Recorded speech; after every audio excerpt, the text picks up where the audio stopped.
This is War Machine issue 15, but we are not reviewing War Machine issue 15 today.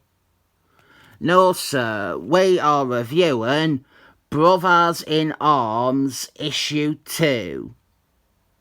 What do you all think of this cover?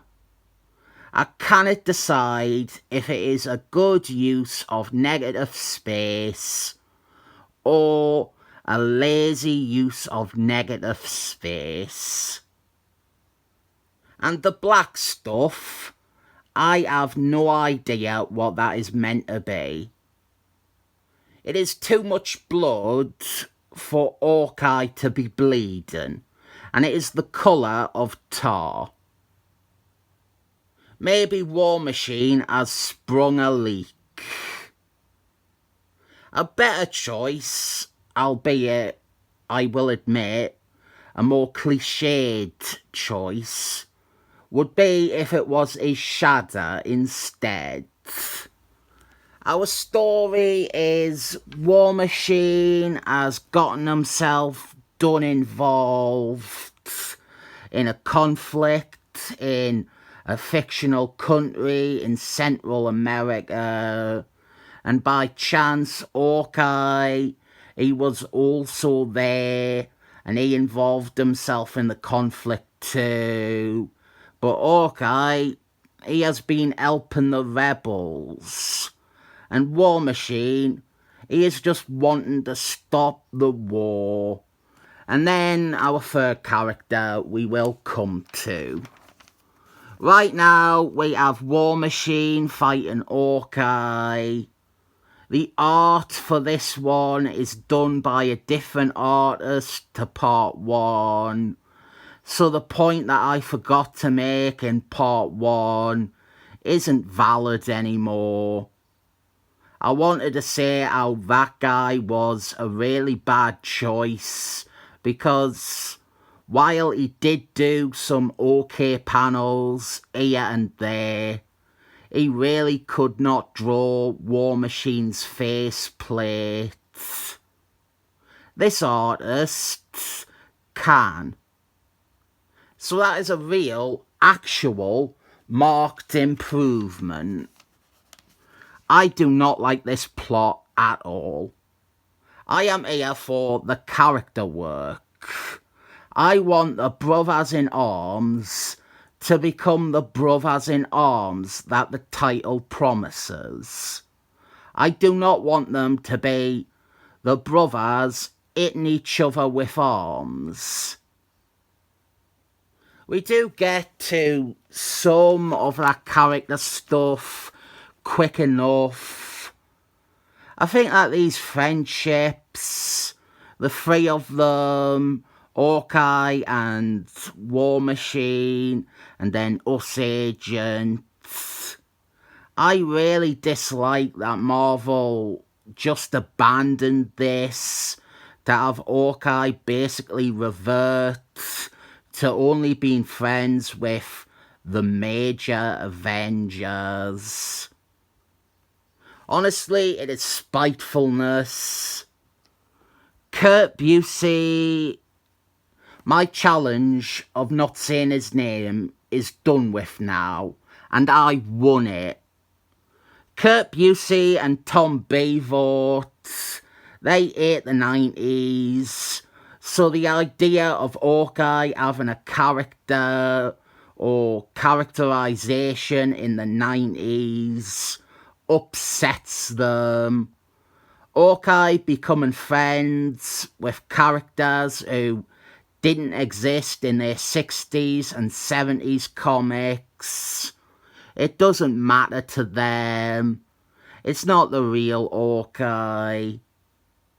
After this, well, Kurt Busey railroads Rhodey into retirement because he is such an Iron Man fanboy. And Kurt Busey just has U.S.Agent back to having a petty feud with Hawkeye, as if everything in the 90s never happened. I hate this plot though. I hate the forced conflict between them. It is flattering to none of them. And we are at the point where Hawkeye is full on a shite rip-off of Green Arrow. Like Kurt Busey, I didn't think this comic from the 90s is very good. But unlike him, I still consider it something that counts, something that happened, and something that is canon. Unlike Kurt Busey, I actually have read these 90s comics that he says are shit. And truthfully, this might be bad or very, very below average, but I would still put it above any of his comics. It reads clearly for starters.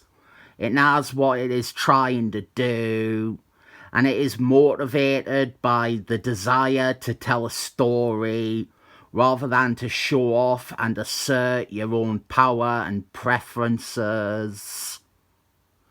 What the heck power of War Machines is this? Then we find out that this enemy from War Machine solo series has orchestrated this conflict in a fictional land. I have some actual serious criticism here. They failed to establish even his name in time.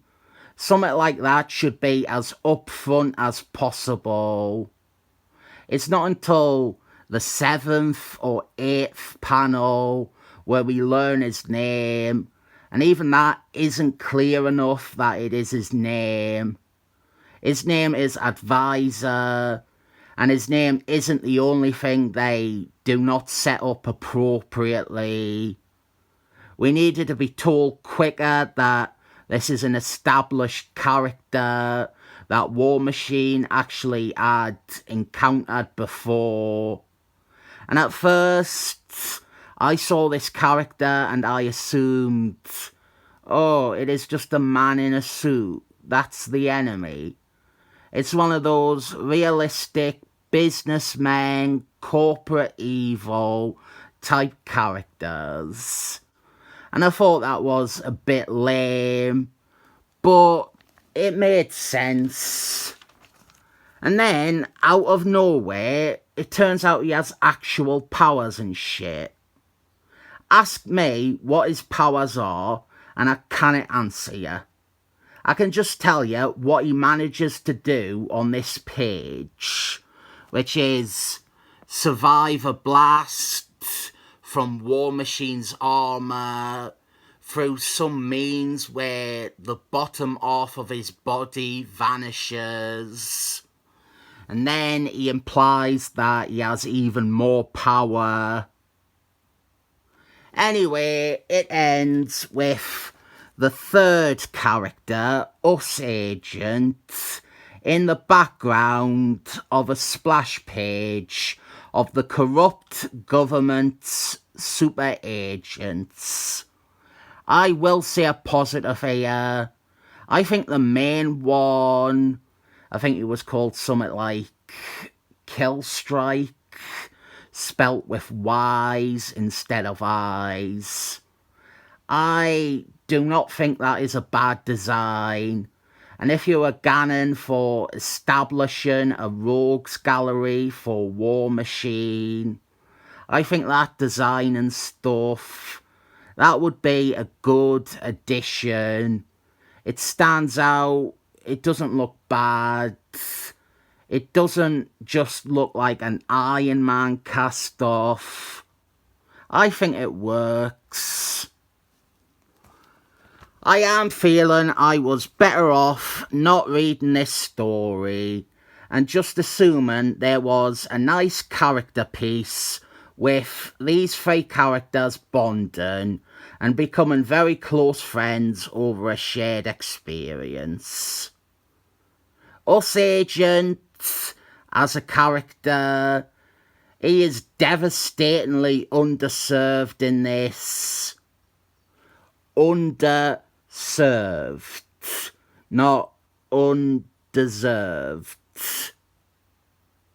Before I reveal my rating, I want to say it might feel a bit repetitive when I gan on about Kurt Busey and the 90s comics. But when it's something like this, it is unavoidable. The three characters here, everything done in this series, it was rendered moot by Kurt Busey and Tom Bevoort.